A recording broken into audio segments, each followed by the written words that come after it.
It's 64 degrees. If I traded it all, if I gave it. So welcome back, everyone. My next guest has been on my show with me once before. I have with me John Fidelo, and he is the owner of Fidelo Health and Employee Benefits Services. Oh my God, I'll get it right the next time he's on. So tell everybody a little bit about you, what you do, and how you help people. Today you said that you kind of want to talk a little bit about the pros and cons of ACA. Go ahead.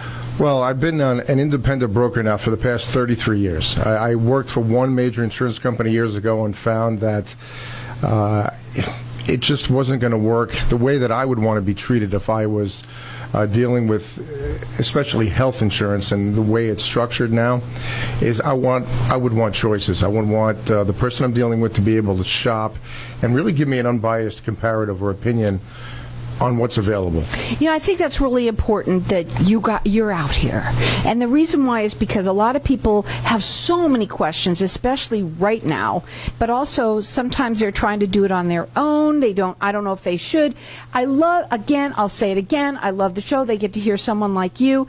You help people, you said statewide. Your services are free when you talk to somebody. Correct, yeah. So let's talk a little bit about you and your first thoughts about this whole thing with what's going on. Well, in terms of health insurance in general for individuals, I mean, I work with both individuals and with groups, obviously. But with the Affordable Care Act, it's a work in progress. So I try to tell people and help them understand that you need to understand the different variables associated with the choices, and everyone has obviously a budget. So I'm real good at helping people understand what's available, what they need to understand, and get an understanding of really the road that they travel. This way I can make proper recommendations and see where the fit is. Okay, let's talk about pre-existing conditions.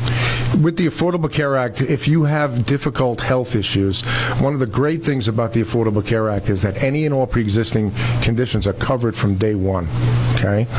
For the folks that their health is pretty good, maybe they take a medication here and there are individual options off the exchange if they don't want to be a part of the exchange and be a part of only an HMO. There are options off the exchange that could save them anywhere from 25 to 40% and have most of their everyday needs covered with no deductible. I think that's what I love about someone like you, is that you know how to layer these plans, the different plans, so that they're covered with their needs and they actually end up saving money. It sounds like, okay, well, I'll be spending more money, but actually they're not. They're saving more money. Right. So the phone number to call him direct, it's 480-205-8806. He's on LinkedIn, and you can go to John Fidelo, and that's spelled Fidelo. You can go ahead, and he works statewide. You can check him out there.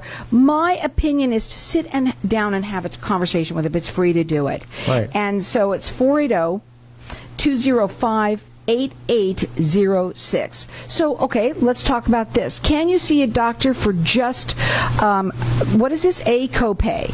Right. Well, if you're on the Affordable Care Act, you could have a copay to see a doc.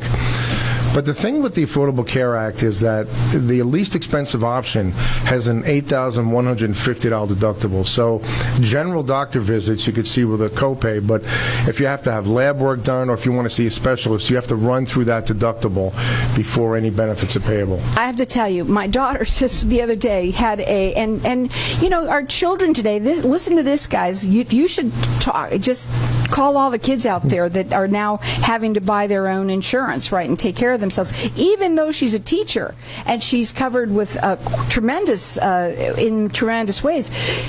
She has a deductible too, and when she got this first bill, she says, "Oh my God, Mom, I owe $200." And I'm like, "Well, you haven't met your deductible yet."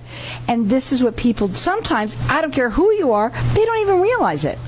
Well, you know, everyone in some way is going to pay some type of a deductible. What's interesting about the exchange is that they have the deductible on the least expensive plan set at $8,150. On average, claims normally range to $5,000 to $6,000. So it's interesting how they have that set up and structured that way. Okay, I want to ask you about this question, number 3. Can you tell me what it says? Because I can't read your writing. If you're self-employed and you earn less than $40,000 a year, can you get help from the government towards the premium? And yes, if you're signing up on the Affordable Care Act, depending upon what your income is, and I help people understand where this is as well, you can get help towards that premium. Right? If your income is at a certain place, if you're a family and have kids, dependents, yes. But if you're an entrepreneur, that could be a double-edged sword, because if you are reasonably ambitious and your income shifts, what people don't realize is that if you did take a subsidy, which you have to make quarterly reports in terms of the government keeping track of that. If your income hits a certain level, you have to pay that back with interest. So people are not exactly happy with that. I had a lady approach me at a BNI meeting who said, you know what, me and my husband took a subsidy with this plan, but then we sold a couple of homes and our income shifted, and I had to write a check for $14,000 plus interest to pay that subsidy back. Wow. So it could be a double-edged sword. So it's not, in certain cases it's very sensible. Like I was mentioning earlier this morning, had a lady who was 28 years old, 3 kids. She worked at this particular company, and she was entitled to a subsidy. She was only going to pay $122 a month for that health plan. Dollar for dollar with all the variables associated with that, that was her best option. So it is appropriate sometimes, depending upon somebody's situation and their income. Well, I think the best thing to do is to have the conversation with someone like you. Because, first of all, how long have you been doing this, John? 33 years. 33 years that he has been in this industry. That's a long time. And you know it really well.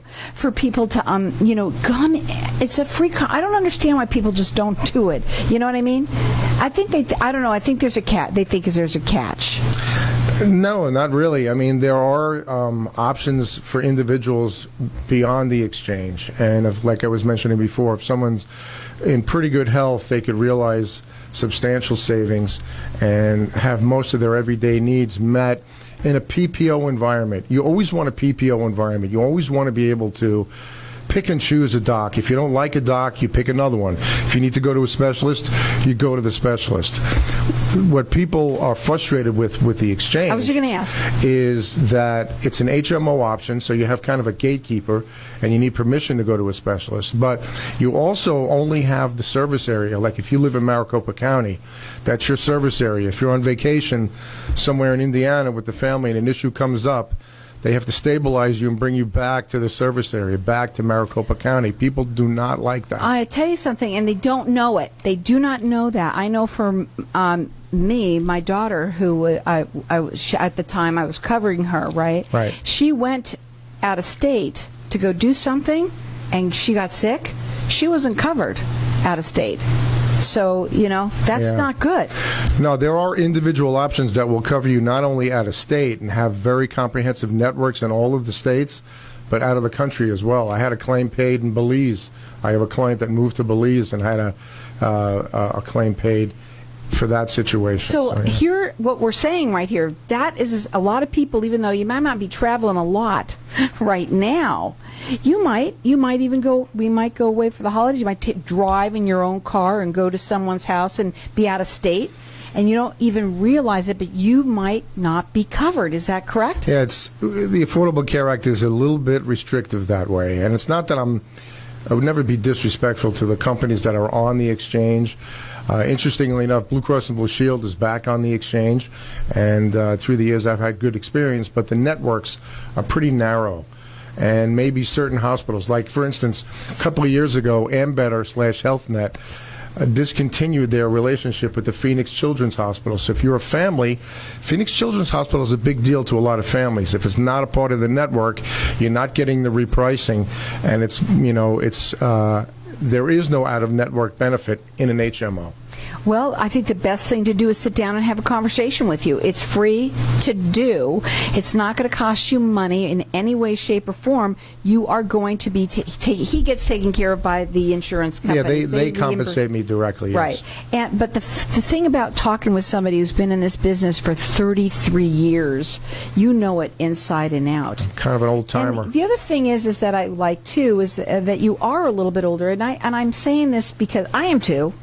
But what I want to say about this is that older folks also tend to like to work with somebody because you can understand their needs, and we're not. But even if you're still working, and you're older like me, you need to talk to somebody who can relate to you, right? Right. Also, if having somebody who's experienced, there's nothing like it. He's been doing it for 33 years, and he works with everybody statewide. It's free to call him. Write the number down. Don't procrastinate. Don't try and do it yourself. This is huge. A lot of times, I know my daughter first did, and it ended up being a huge mistake. And just by talking to somebody free of charge, you can save yourself a ton of money. That phone number is 480-205-8806. Go on to LinkedIn if you want to check him out. He has a page there, and it's John Fidelo, Fidelo. Again, that number, 480-205-8806.